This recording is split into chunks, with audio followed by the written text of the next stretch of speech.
Le damos la bienvenida a esta entrevista virtual del énfasis de periodismo de la Escuela de Ciencias de la Comunicación Colectiva de la Universidad de Costa Rica.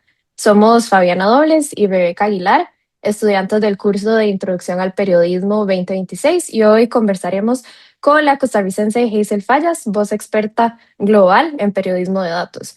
Con su autorización, esta actividad está siendo grabada para ser compartida en plataformas estudiantiles.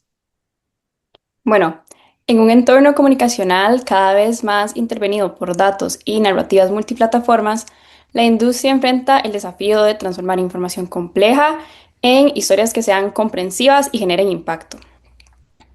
Sí, y esto implica no solamente dominar nuevas herramientas, sino también replantear los modelos de producción periodística y el rol de los datos en la creación de enfoques de agenda propia de alto interés público que colaboren a la sostenibilidad y la transparencia de los medios de prensa. Y nuestra invitada Hazel Fallas cuenta con una maestría en comunicación de la Universidad de Alcalá de Henares y una decena de especializaciones en estadística, inteligencia de negocios, búsqueda y visualización de todo tipo de datos. Además, entre 2013 y 2018 fue la editora de la Unidad de Inteligencia de Datos en el diario La Nación. En ese periodo, el análisis de datos le permitió descubrir temas de alto interés público como la ineficiencia del reciclaje municipal, el crecimiento de los votos evangélicos, la dimensión del robo arqueológico o las necesidades reales de un tren urbano. Bueno, y también es importante mencionar que obtuvo prestigiosos premios, entre ellos el de Excelencia Society for New Designs en 2016 por el proyecto interactivo Un siglo de nacimientos, y también el de Narrativa Digital de la Sexta Excelencia del Premio de Periodismo del Grupo de Diarios de América en 2017 por el interactivo Memorias Robadas. Bueno, y solo en 2017 su equipo recibió una medalla de plata y 5 distinciones a la excelencia de la Sociedad de Diseño de Noticias, con sede en Washington. Tras su salida de La Nación, hace consultoría y capacitación desde su plataforma La Data Cuenta, cuyo portafolio de proyectos muestra una lente de gran angular hacia la estandarización, análisis y storytelling con enfoque en derechos humanos. Gran plataforma. Bueno, entonces, muchísimas gracias y una vez más, bienvenida. Ella me dijo que no le dijera doña Hazel, entonces, bienvenida Hazel. Gracias por estar aquí con nosotras. Rebeca, Fabiana, muchísimas gracias a ustedes por la generosa presentación y por haber hecho la tarea, porque me sentí muy bien con eso que contaron de mí, así que la agradecida soy yo y aquí estamos para conversar de lo que quieran. Muchas gracias. Sí, bueno, Gracias. un poco entrando en tema, em, se sabe que la cancelación de los fondos de la Agencia de Cooperación Internacional de Estados Unidos provocó una pérdida de alrededor de 150 millones de dólares en apoyo anual para el periodismo y pues las Américas son una de las regiones o la región quizá más afectada con este recorte porque esos fondos habían representado hasta el 75% de la financiación de medios entre el 2020 y 2024. Usted hace consultorías para muchos lugares del mundo o por muchos lugares del mundo.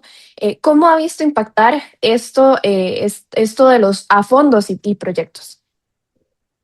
Fabiana, Rebeca, ese evento fue devastador para una industria, no para una industria, sino más bien para medios independientes. Ujú. Porque primordialmente estos fondos de ayuda los están utilizando medios, digamos así, alternativos, medios que han surgido justamente del cisma que hoy en día vive la industria de medios de comunicación a nivel global.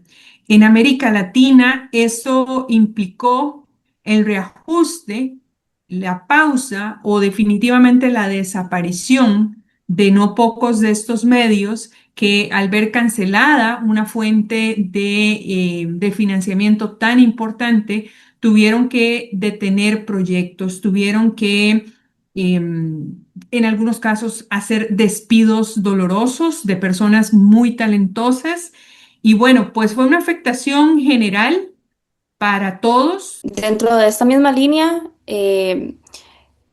nos gustaría saber dónde están las fuentes de financiamiento que quedan para el periodismo de datos colaborativos en colaboración internacional de personas periodistas en la recopilación de datos e información. Afortunadamente se mantienen algunas fuentes, se mantienen algunas becas. Ya no hay tantas convocatorias como hace 1, 2, 5 años, pero se mantienen, por ejemplo, organizaciones afortunadamente como Conectas, por ejemplo, que sigue ofreciendo ayudas. Se mantienen becas también pequeñas pero importantes de organizaciones como Mongabay, por ejemplo, en el caso del periodismo climático, o déjenme recordar que otra, la tenía en la punta de la lengua y se me fue. A nivel internacional, también, digamos, fuera de América Latina, algunas organizaciones están abriendo fondos. Por ejemplo, hay organizaciones en Europa que a raíz de toda esta situación, pues han abierto la colaboración entre países europeos y países latinoamericanos, y esto abre ciertas fuentes de ayuda. Fíjate que ahorita, por ejemplo, el año pasado, después de lo del corte de los fondos, hicimos una pausa y luego retomamos justamente con el apoyo de la Red Centroamericana de Periodistas. Es una red que, por cierto, se me olvidó mencionarla en la anterior pregunta, que también ofrece financiamiento y capacitación y mentorías. Logramos publicar una serie de reportajes en Centroamérica, eso nos dio aire, y también este año logramos también sacar otros reportajes sobre el tema de cómo el cambio climático, el exceso de temperatura o el aumento en las temperaturas está afectando los cultivos de café y también los viñedos. Pero sí, como les decía, la lucha está fuerte, es casi como un combate ahí de lucha libre en este Claro. momento. Y lo que está predominando ahora son mucho las alianzas. Las alianzas entre medios se valoran mucho. Esta fuerza de los medios que en otro entorno hace 20 o 30 años, si nos metiéramos en una máquina del tiempo, sería imposible ver a medios que se consideraban competencia hoy por hoy trabajando juntos. Las alianzas también de fortaleza, por ejemplo, medios que tienen un brazo fuerte en el tema de la edición o en el tema de la producción audiovisual, colaborando con medios que son fuertes en la investigación de campo y colaborando también con organizaciones de la sociedad civil o medioambientales, que son las que muchas veces abren la ruta a los periodistas para que puedan entrar a zonas conflictivas o a zonas donde los pobladores no se van a abrir a conversar con periodistas si no hay alguien conocido de la comunidad que les abra, que les allane el camino para ganarse la confianza de la comunidad. Entonces, por ahí, esos aspectos hay que considerarlos ahora si realmente se quiere entrar a participar, digamos, por los recursos que hay hoy en día para becas de producción.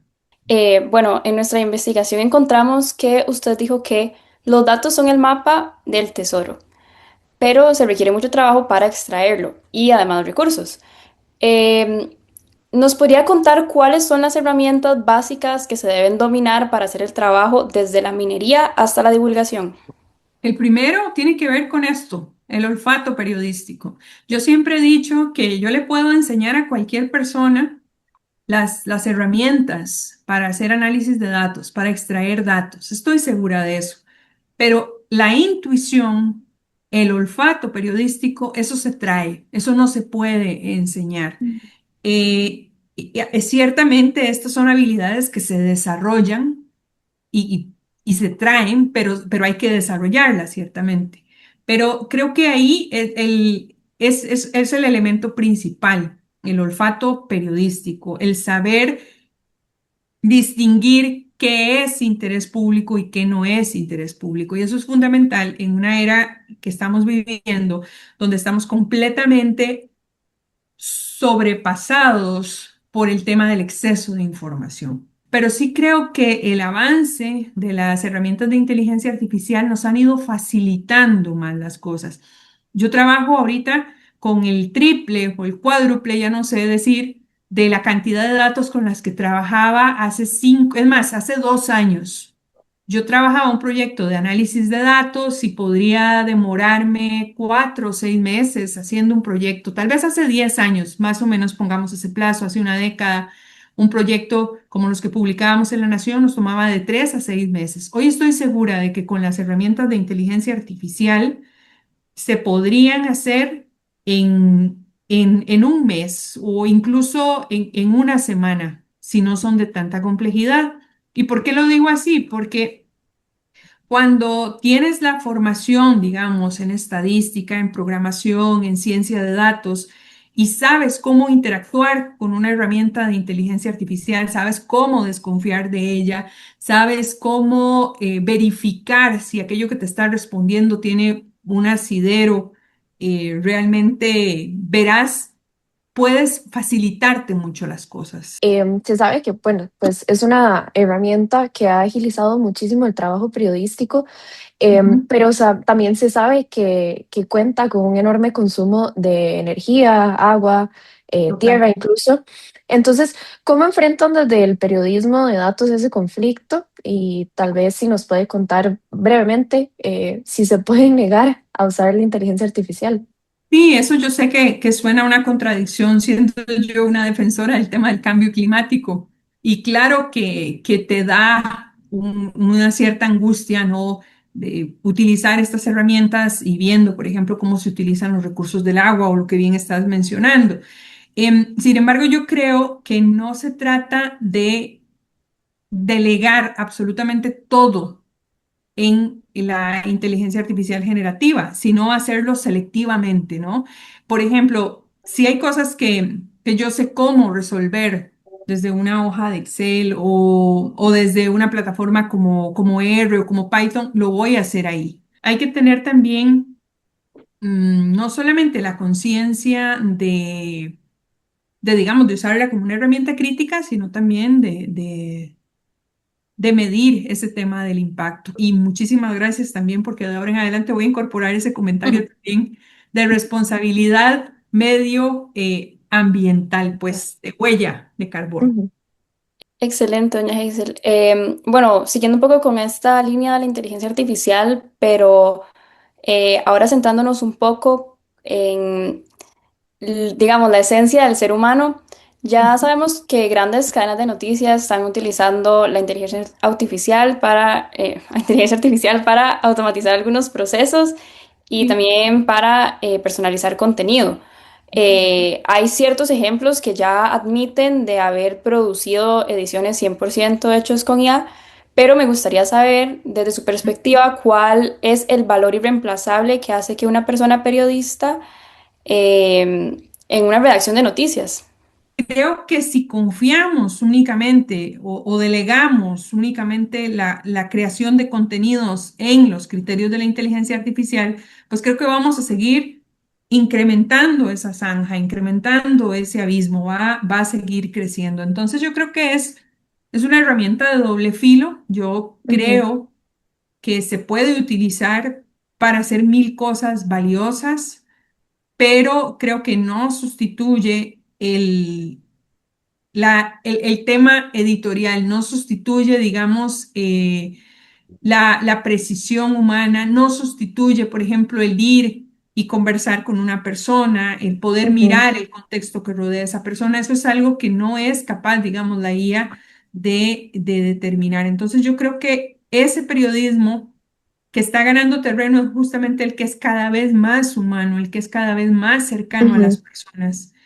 Y creo que eso es lo que sigue siendo indispensable. Yo tengo la fe de que todo este boom de la inteligencia artificial y de que ahora todo hay que hacerlo con IA generativa se vaya desinflando. Y si efectivamente conseguimos que la gente vuelva a partir de, no sé, del desengaño de todos estos contenidos tan reiterativos, repetitivos y a veces insustanciales, la gente vuelva a entender y a reenamorarse del periodismo como siempre y cuando vuelva a ser sustancial para la gente, ¿verdad? Ujú. Algunas personas nos metimos en las ciencias sociales huyendo un poco de los números, ¿verdad? No sé si usted tiene tal vez alguna recomendación sobre qué materias universitarias debe contener el perfil profesional de una persona periodista que se está graduando en la actualidad.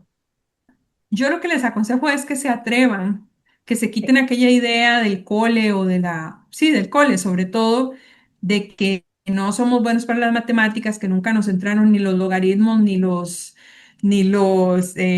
¿cómo se llamaba esto? Ni las ecuaciones, ni el despeje de la X y la Y, pero creo que hay que quitarse este temor porque todo nuestra existencia tiene que ver con números y hoy más que nunca, y más que con números, con datos. Entonces, el periodismo está cruzado también por el tema de los datos. A veces no se trata de saber manejar lenguajes de programación y esto y el otro, sino de saber cómo preguntarle a los datos, cómo Ujú. entrenarse en hacer Claro. preguntas a los datos. Durante años se premiaron las visualizaciones interactivas más complejas, pero sin medir si las audiencias lo Sí. comprendían o si sus dispositivos podían desplegarlas. ¿Cómo se evalúa la percepción final del usuario? Mira, eso es una pregunta fundamental ahora porque yo creo que hoy más que nunca, más que medir en términos de números, de por ejemplo el engagement o todas esas métricas a las que hemos estado acostumbrados, yo creo que hoy lo que es fundamental es el impacto real, poder demostrar impacto real. ¿Y cómo se traduce el impacto real? Al impacto real no le importa tanto si mi tema de periodismo de datos lo vieron 50.000 o 60.000 personas, sino más bien si lo vieron 100 personas y de esas 100 personas, 50 tomaron una acción. O a partir de esa publicación, esas 50 personas se organizaron, por ejemplo, para Claro. hacer una campaña en Change.org, por ejemplo, o se Ujú, organizaron para hacer una protesta, o se organizaron para presentar un recurso de amparo, o lo que sea. Ese impacto es lo que al final del día yo creo que tiene más importancia que ese volumen de que antes nos obsesionaba tanto. ujú. ¿En cuáles casos es mejor utilizar, por ejemplo, una infografía en lugar de un gráfico interactivo? Cuando el tema es demasiado complicado, demasiado alambicado y me costó demasiado investigarlo, yo creo que hay que hacer ese esfuerzo por buscar una manera de presentarlo sencillo. Y ojo, sencillo no es quitarle profundidad ni subestimar al lector, sino buscar una forma o es un formato que sea más amigable. Yo te puedo decir que hoy por hoy, si yo hiciera una revisión del 100% de lo que he publicado, creo que hay muchos formatos que cambiaría. Por ejemplo, los cambiaría por un TikTok, los cambiaría Ujú. por un carrusel de Instagram o los cambiaría por, por ejemplo, irme a un bus a las 6 de la mañana y sacar unos cartelones y empezar a pasar ahí.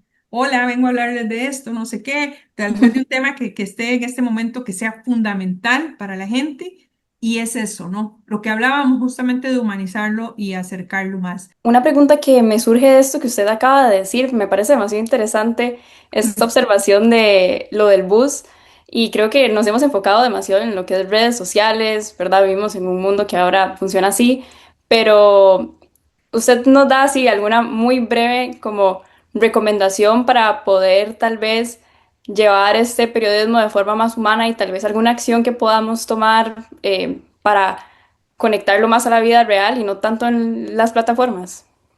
Es que fíjate que, por ejemplo, por ejemplo, el tema de la visualización. El tema de la Ujú, visualización de datos, la tendencia, desde hace unos años, es de hacer visualizaciones vivas. Por ejemplo, a mí me tocó una vez ver una que me encantó de zapatos rojos en Washington. Y entonces vos ibas siguiendo el trazo de los ujú, perdón, de los zapatos rojos y luego te encontrabas vestidos rojos y resulta que era una visualización al final del día de cuántas mujeres de cuántos feminicidios habían Mm. ocurrido No me acuerdo si era en el sur, creo que era en Sudamérica hace bastante Ujú, tiempo.